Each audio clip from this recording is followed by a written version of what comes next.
All right, guys, looks like I got, well, the new steering column mount works just fine. Made a bracket here.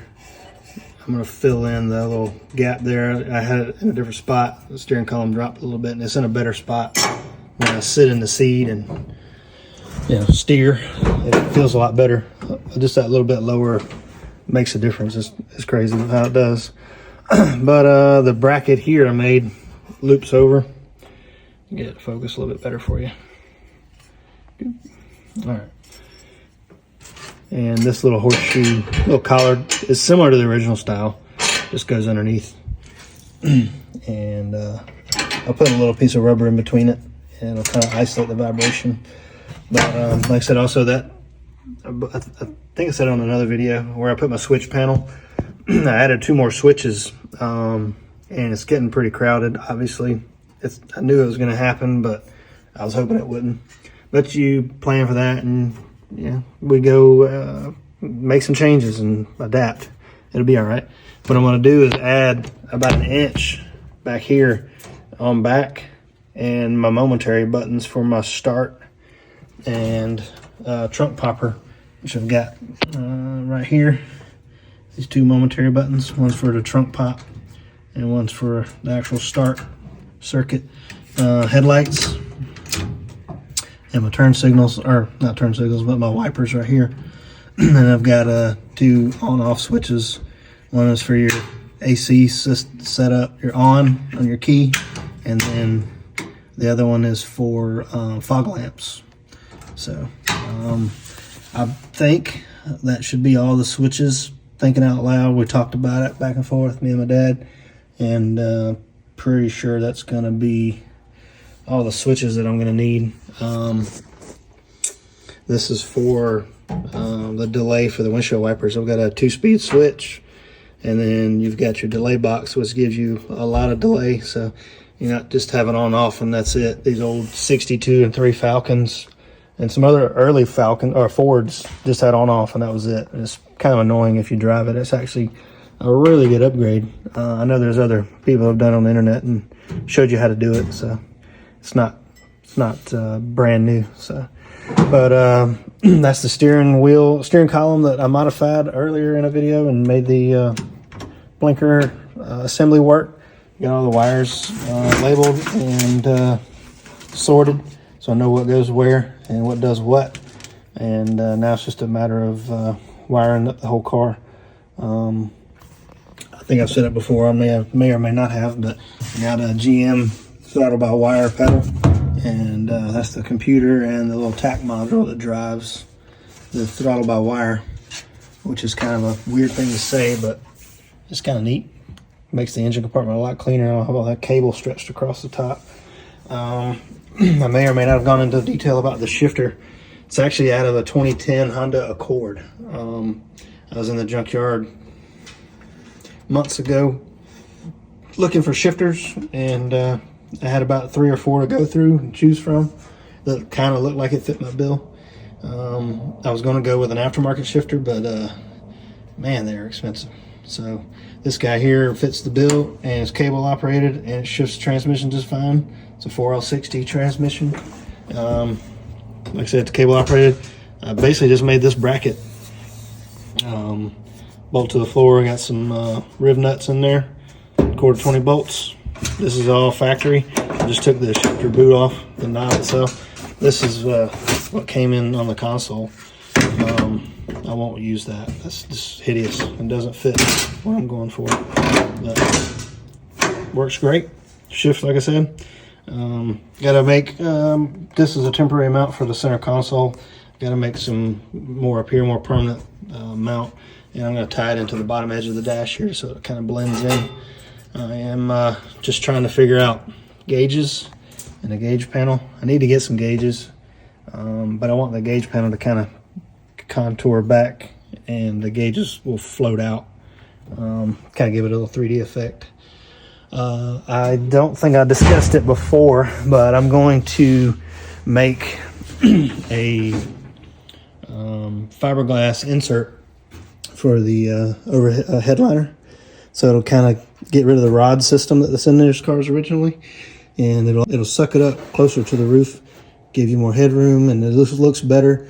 And I've seen a few videos on people doing it, seen a few videos where people just use the top of the roof as your pattern, and you just cut it in half once you got it. I'll probably cut them down to here. Looks pretty close, like it'll go cut across there. I'll make it longer, and I'll just trim it to fit. And I think that'll look pretty good. I'm gonna do a custom package tray. I'll have a subwoofer in here. I don't want to see the speakers, but I'll probably do the ported subwoofer. And I talked to my buddy who's better at stereo setup than I am. I have no idea what I'm doing with a stereo other than just hooking it up and some speakers. I can make it play music, but sound good, that's out of my realm. But yeah, the dash is coming along. Like I said, all the switches are in there. I gotta modify that switch panel and make a little more room, but it's gonna be nice and clean. I may put a little piece of trim in the middle. I'm still debating that. I've also debated about putting a Falcon script along the where the glove box would have been. Not sure if I want to do that either. It's still up in the air. I kind of go back and forth with ideas until I find one that likes to stick. But we'll move right along, and we'll get back to this switch panel, and we'll finalize that and move on to the next. All right, I got the dashboard here out of the car. It just bolts in on the edges here. Both ends have 2 screws that bolt in, and I still got to make the tabs that are bolted to the top edge of the original dash flange is still there at the base of the windshield. I just wanted to show this pocket here I made for the switch panel. This is what I was talking about. I'm going to extend out probably an inch. I think that'll be enough. So I have enough room for these push buttons here that I've got. And if I want to add a third one, I'll have plenty of room to get my finger underneath there. And it's just a custom look. I know it's a pain in the butt and it's aggravating, but I think it's going to look good when it's all said and done. And you get used to driving a different car. Every car's got switches in different places and functions. So I think in the end I'll like it, and just like I said, get used to it. So I'm going to cut this off and extend it, and we'll be back in just a second.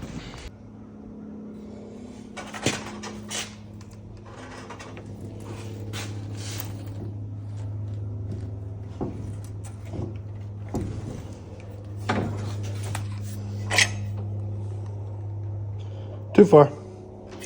That's all right. I can adjust that.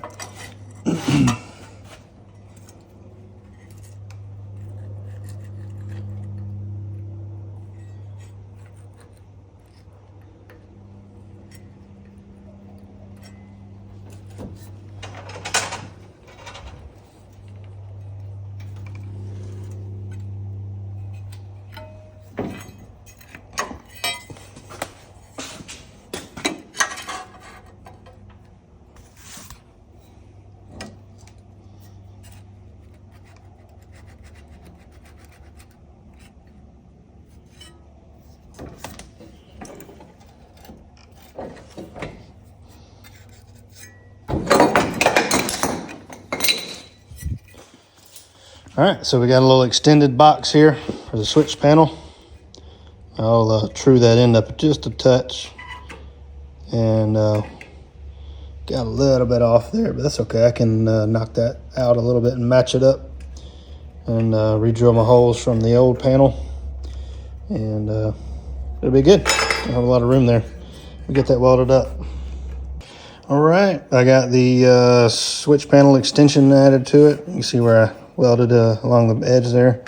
Piece I broke. I made a little pattern and cut it out of some sheet metal. Added my switches back in. Mind you, the dash is upside down, so all this will be hidden and unseen. So you get your headlights, and got run on, so key on, push button start. Got a fog light switch, and this for the trunk, electronic trunk, and your windshield wipers with the delay, 2-speed with a delay. So I think that'll be pretty cool. You won't be able to see any of it when you're in the car, and I'll have a hidden kill switch for security. Probably a good idea to do that. Mounted the delay box over here. Just shape this bracket a little bit. It's kind of scratchy. Ask me how I know. But the dash still needs a lot of work. I've got this panel welded in pretty well solid. I'll go ahead and probably finish welding that here soon and figure out what I'm going to do with it. Still, like I said before, still working on the gauge cluster. Need to find some gauges next and iron that out. But stick around. We'll keep making a little progress. So I've got the original dash trim here. This would have been on a car, 62 63 Falcon, and it just finishes the edge, whether you had a padded dash or not.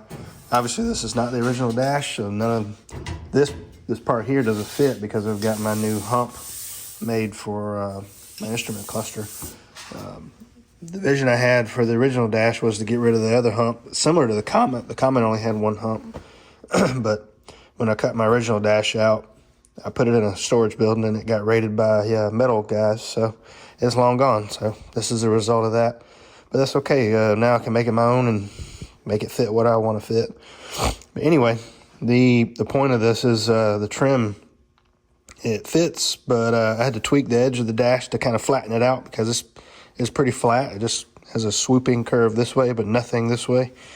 Over there is fine. It fits all the way around. I just had to curve the edge to match the new dash.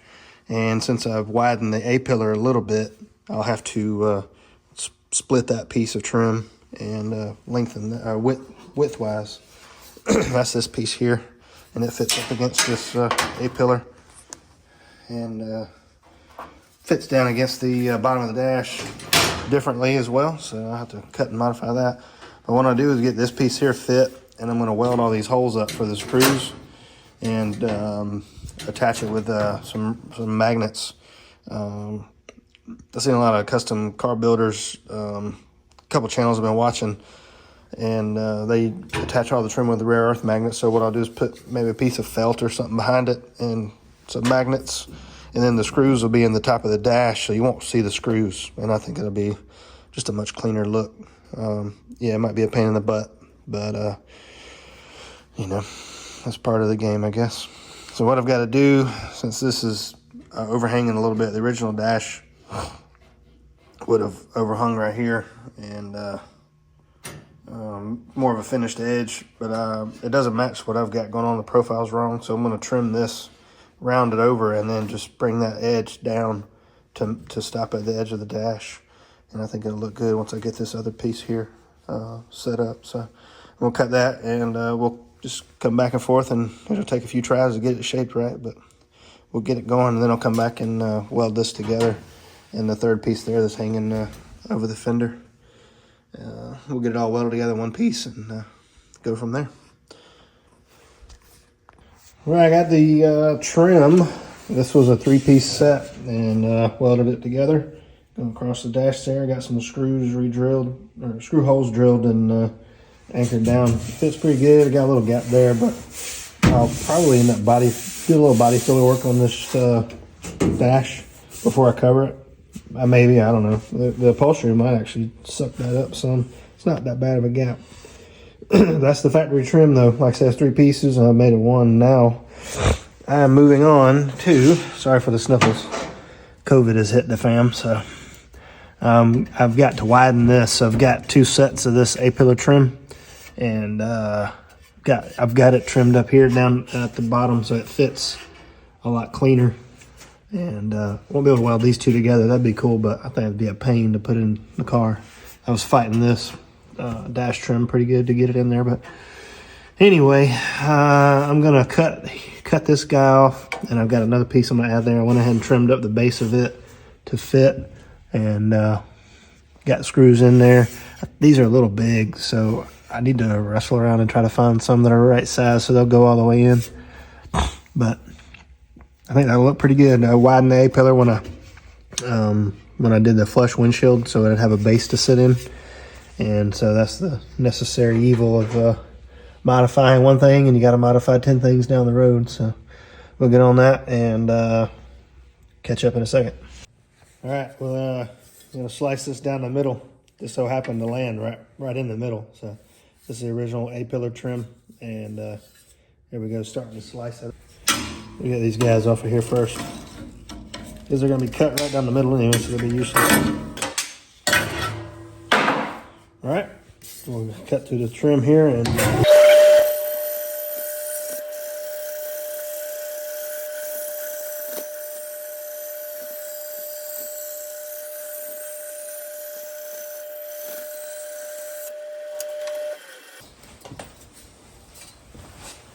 All right, let's see if this fits in here nicely.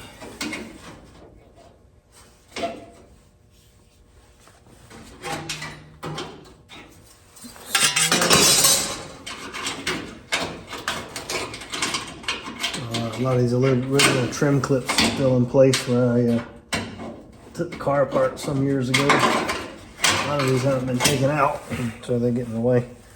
It holds the, what do they call that? The window welting. Just finishes the edge there a little bit. Don't need it. Alright, it already fits better.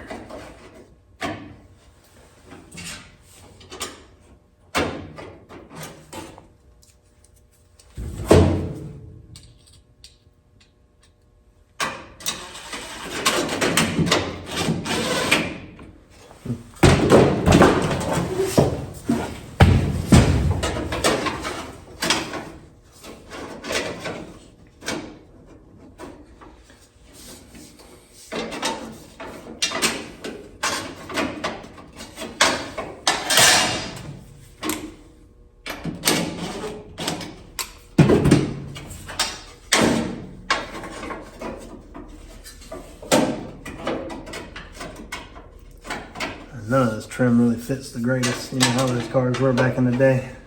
They didn't mind gaps and it's just, it can be a mess.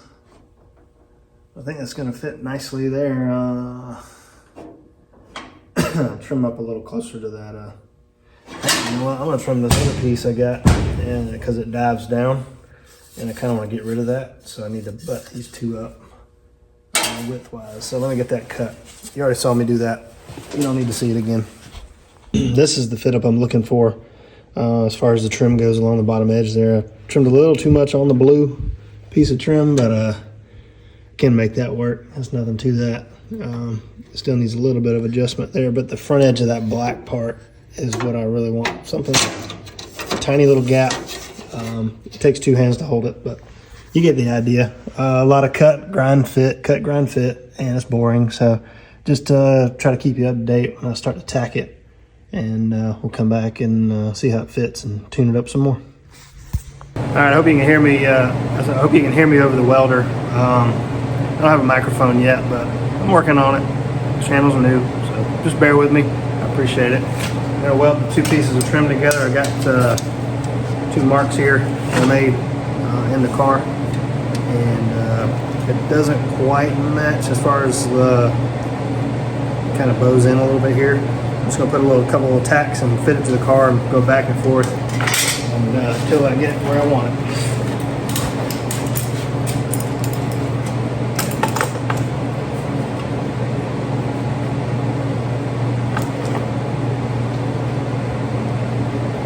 Also got to worry about the curvature of it. If I weld it flat, I do want a little bit of a curve, so that clamp's not going to work.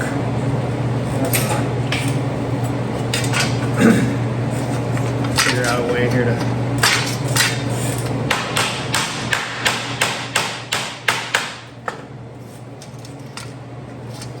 set it up.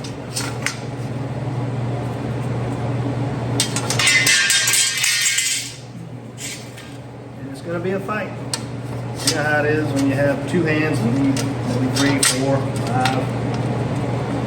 You gotta work what you got there.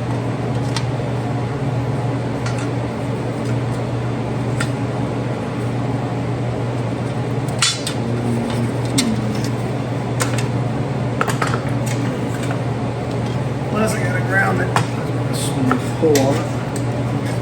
I would use the welding table, but it's got a lot of stuff on it. We're doing some wiring as well, so it's occupied.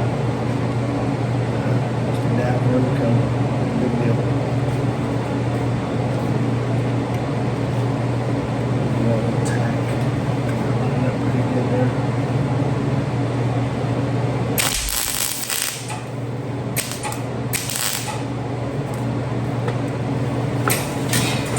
You gotta weld, you gotta have welding gas.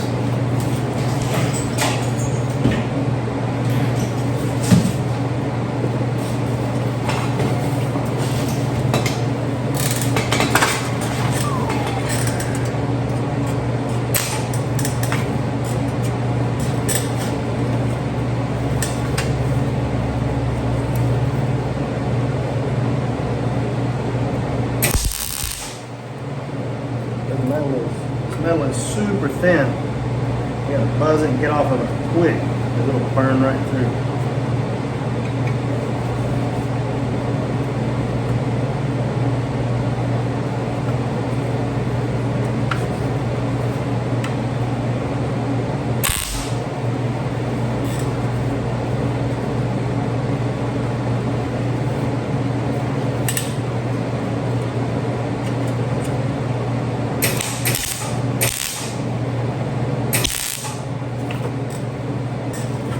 Very quick.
Pulled it in just enough to where it won't get flush here on the end. And a minute ago I was fighting a gap, so we're gonna pull it in pretty quick.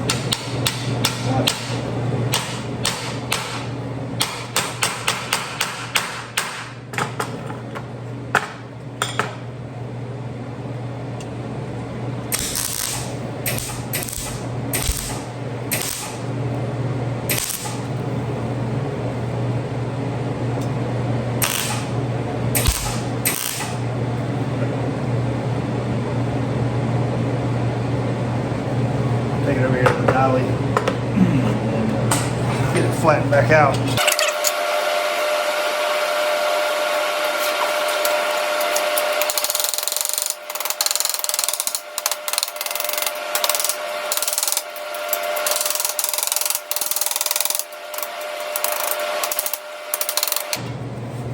It's pretty good, actually. You didn't even notice that was blended together. Tacks are ugly, but it's super thin, so it's hard to get in there and get on it. But you can see this is what I was trying to work with and make sure it lined up.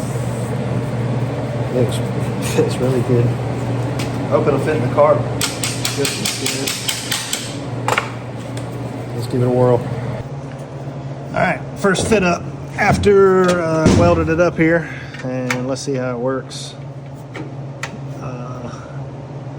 Man, it landed right where I wanted it. That's for sure.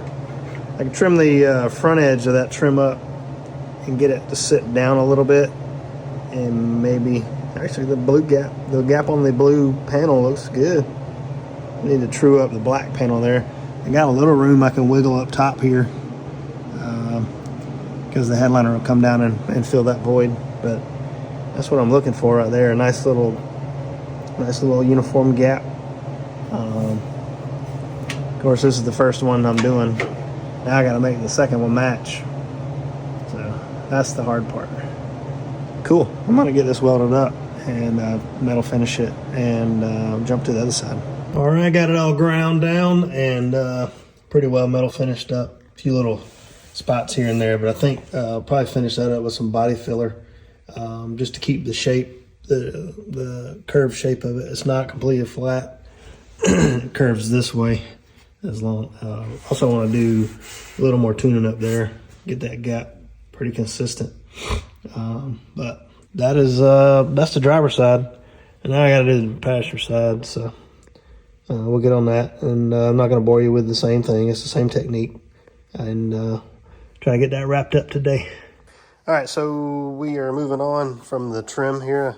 Finished all that up on the both the A-pillars here. Made some tabs for the wiring harness to secure to on top edge of the dash there. That way the dash can be pulled out separate from the electrical, and just one main plug right there in the center for the switches and the gauges and all that. So it'll be able to come out for access if you ever need to maintain anything or get to the brakes. I made a new bracket here for the ECU to mount to the tunnel. Originally I had these mounts here like that. I made a little access port or tunnel or access, whatever you want to call it, for the wiring harness. And it seems a little tight, and so I just made them. I moved the brackets onto the other side, the ECU there, and the wiring harness will run through the hole here in the firewall or the tunnel, trans tunnel, out to the engine, and that way it'll be hidden and you won't see any of the wiring. And down alongside here to the back to the tunnel, and where the fuse box will be mounted, all that mess back there has got to be pulled towards me and attached securely to the tunnel here, and then center console will come down over that and cover it all up so you won't see any of it. But I made these a little longer, so I have a little room here for the wiring to go underneath it, and probably end up breaking these out a little bit and just weld those brackets to the tunnel. I may make a little tab, weld the tab to the tunnel, and then bolt that bracket to that tab. That seems probably the better idea. That way everything can come apart and be serviced and painted and look nice, put back together easily. Try not to work my way into a corner where it's hard to get it, everything put back together easily. But we'll still work on that. I just cut those out, and the other, one side's solid, the other side's got access for the computer wiring there. It's a lot of wires go through that, those two plugs. But we'll keep hammering at it. I may drill some holes here and dimple die it just because, why not? And do the same thing on that side. I have the tack module to mount as well. I'm not sure if I can fit it underneath that or if I need to put it on top. I'll try to figure that out and move forward.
Looks like that'll be just right. The next size up's pretty big.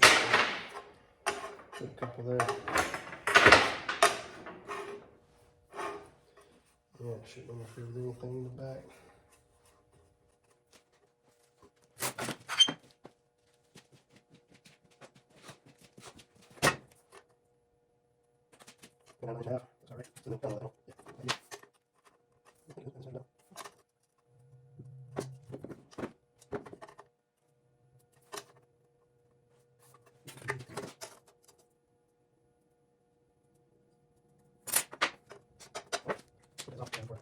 Here.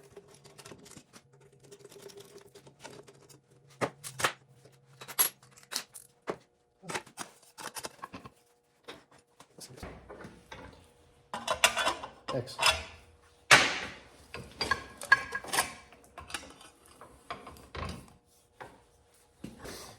That bit is about shot. It's all right. One last hurrah. All right, let's go over to the press and we'll get these dimple dies installed.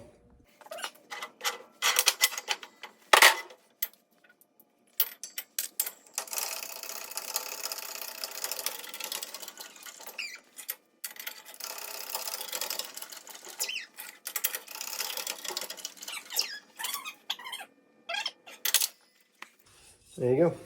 Simple dimple die. Yeah, it looks cool. I got these off of Amazon, so they were pretty inexpensive. I think it came with a set of 5. So I like them. I've used them a lot. All right, let's get this in the car and we'll get it welded up.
Some temporary brackets here for the console to mount to kind of give me the idea of the location for the computer there.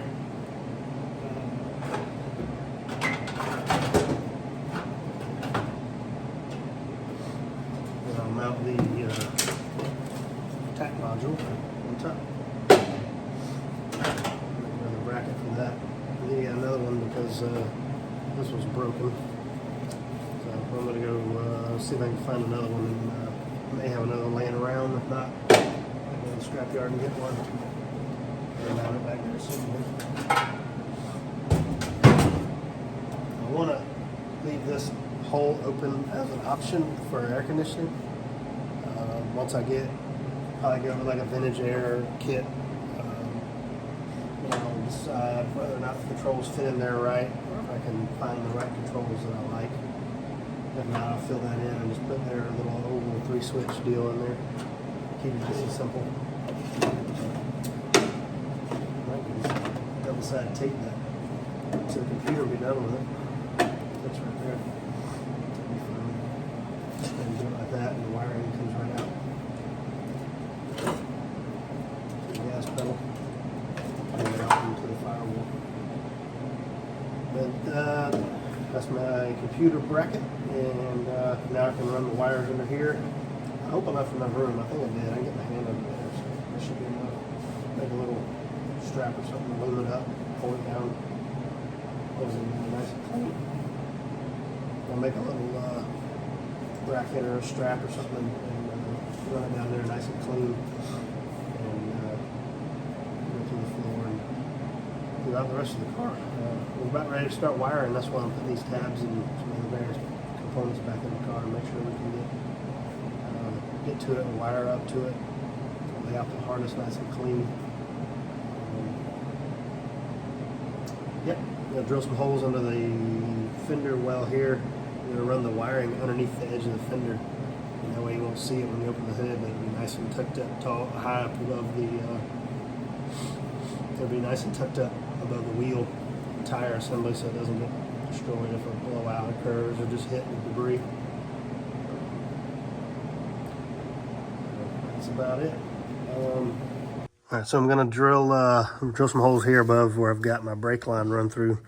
I ran it underneath the fender well, and that way you don't see any of the lines on the frame rail or anything like that. Once the car is painted and coated with the bed liner on the bottom side, none of these lines, they'll blend right in and be hidden. So I think it'll look really good. But I'm gonna drill a hole here and on the other side to run wiring through, so it'll go underneath the fender there and be up high enough and out of the way of the tire and any debris or anything that flies off that tire. Run them to the headlights and fans, fog lights, turn signals, things like that.